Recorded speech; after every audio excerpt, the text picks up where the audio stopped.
मोदी को पीएम की कुर्सी से हटाने की तैयारी में मोहन भागवत लग गए हैं क्या? क्योंकि इसकी चर्चा चल रही है। मैं यह नहीं जानता, क्योंकि मोहन भागवत के सपने तो नरेंद्र मोदी ने ही पूरा किए। मोदी प्रधानमंत्री नहीं बनते तो आरएसएस का सपना पूरा भी नहीं होता। जो इतने 5 सितारा दफ्तर उनके बने हैं, चाहे जो पैसे आए हैं लग्जरी गाड़ियों से चलते हैं, चाहे जेट प्लस सुरक्षा में चल रहे हैं, या मोदी प्रधानमंत्री नहीं रहते तो मिलता भी नहीं। लेकिन मोदी ने गलती एक ही की, दिल्ली के लाल किले से एनजीओ, विश्व का सबसे बड़ा एनजीओ बता करके और आरएसएस के नाम से डाक टिकट जारी करके, यही पर गलती कर वह टारगेट में आ गए कि अब एनजीओ है तो भाई एनजीओ है आप, तो आपके पास में रजिस्ट्रेशन होना चाहिए। अब भारतीय जनता पार्टी का रजिस्ट्रेशन है ना, यह भी तो आरएसएस का ही संगठन है। पहले जनसंघ था, अब भारतीय जनता पार्टी है। 1980 में नामकरण हुआ था फिर दोबारा। तो ऐसे में राष्ट्रीय स्वयं सेवक संघ आरएसएस, इसका क्यों नहीं है रजिस्ट्रेशन, या कर्नाटक गवर्नमेंट पूछ रही है, कर्नाटक का होम मिनिस्टर पूछ रहा है। और प्रियंक खरगे जो गृह मंत्री है, वह बार बार कह रहे हैं कि आप भाग नहीं सकते, आप भाग नहीं सकते, आपको जवाब देना पड़ेगा और कागज दिखाना पड़ेगा, हम आपको छोड़ने वाले नहीं है। अब ऐसे में आरएसएस फंस गया, और फंसते फंसते दलितों पर बात आ गई और भी फंस गए। एक बगावत ससुर अलग से उठ गया। ऐसे में नरेंद्र मोदी को लेकर एक परिस्थितियां भी देश के अंदर जो बदल रही है, या अमित शाह के लेकर के जो तोड़फोड़ या सब जो दागदार हुए हैं, या लोग की दूसरे पार्टियों को तोड़ करके, इनके राय में कोई सुरक्षित नहीं है, पैसे का दुरुपयोग करते हैं, खरीद लेते हैं, खरीद के ला लेते हैं, कहते हैं कि इनसे नाराज थे या हमारे पास चले आए।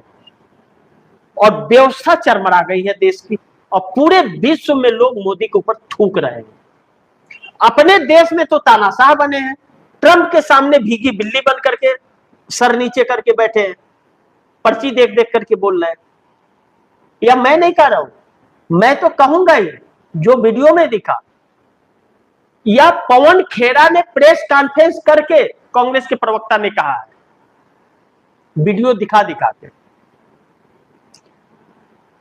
अब ऐसे में एक तो देश में महंगाई की बड़ी मार, अब कच्चा तेल $80 प्रति बैरल पे आ गया है, और हमारे यहाँ पेट्रोल कम ही नहीं हुआ, पेट्रोल बढ़ गया रेट।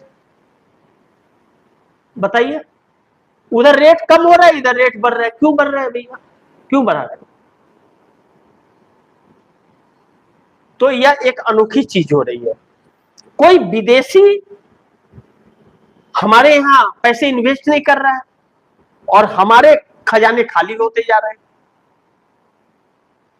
ऐसे में सरकार लचीली हो गई है, और दूसरी तरफ आरएसएस को अब कागज अगर बनवा देने पड़े तो उसकी पूरी हिस्ट्री देश के सामने आ जाएगी, और कहीं ऐसा ना हो कि आरएसएस पर बैंड लग गया अगर, तो फिर नरेंद्र मोदी भी नहीं बचेंगे। और इसलिए नरेंद्र मोदी और कुछ ऐसा बड़बोलेपन में न बोल दे, इसके लिए इनको प्रधानमंत्री की कुर्सी से ही हटा दो। क्योंकि सुब्रमण्यम स्वामी भी कह रहे थे कि इस शख्स को जितना जल्द हटा देगा आरएसएस या भाजपा वाले, उतना ही बेहतर होगा, वरना देश भी गुलाम हो जाएगा। तो अमेरिका से तो इन लोगों की गहरी दोस्ती पहले से आरएसएस और भाजपा वालों की रही है, या अमेरिका के नजदीक हमेशा रहे। अमेरिका को अपना फादरलैंड समझते हैं, पता नहीं क्या क्या समझते हैं भैया। जब इजराइल फादरलैंड हो सकता है, तो अमेरिका भी तो दद्दू लैंड हो सकता है, कुछ भी लैंड हो सकता है। अब ऐसे में मोदी को लेकर के आरएसएस के अंदर बगावत और आक्रोश दोनों बढ़ रहा है, और मोदी को अगर कोई हटा सकता है तो वह आरएसएस है, इसके अलावा किसी के अंदर ताकत नहीं हटाने का। जब चुनाव आयोग, सारी संस्थाएं बिक चुकी हैं, न्यायपालिका में न्याय आपको मिलेगा नहीं, चुनाव आयोग कहेगा गेट आउट, तो अब अमित शाह का भी प्लान खेल सारा उल्टा पड़ गया, टूट के भी नहीं आ पाए लोग। कहते हैं ना, जात भी गवाया भात भी नहीं खाया। टूटने और गद्दार और क्या क्या क्या नाम भी हो गया और आए भी नहीं।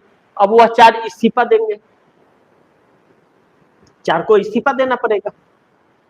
ऐसे में अब आने वाला दिन बड़ी महत्वपूर्ण है और मोहन भागवत लग गए हैं अब तैयारी में प्रधानमंत्री का चेहरा बदलने में।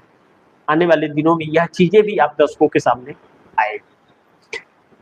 बाकी आप दर्शकों की क्या राय है, क्या सुझाव है, कमेंट बॉक्स में जरूर दीजिएगा। इस खबर को ज्यादा से ज्यादा शेयर कीजिएगा, अपने दोस्तों को भी कहिएगा आगे शेयर करें। और आपने अगर टीएफडी इंडिया न्यूज 24 को सब्सक्राइब नहीं किया, सब्सक्राइब कर लीजिए। अपने दोस्तों को भी कहिएगा टीएफडी इंडिया न्यूज 24 को सब्सक्राइब। मिलते हैं अगली खबर के साथ, तब तक के लिए नमस्कार।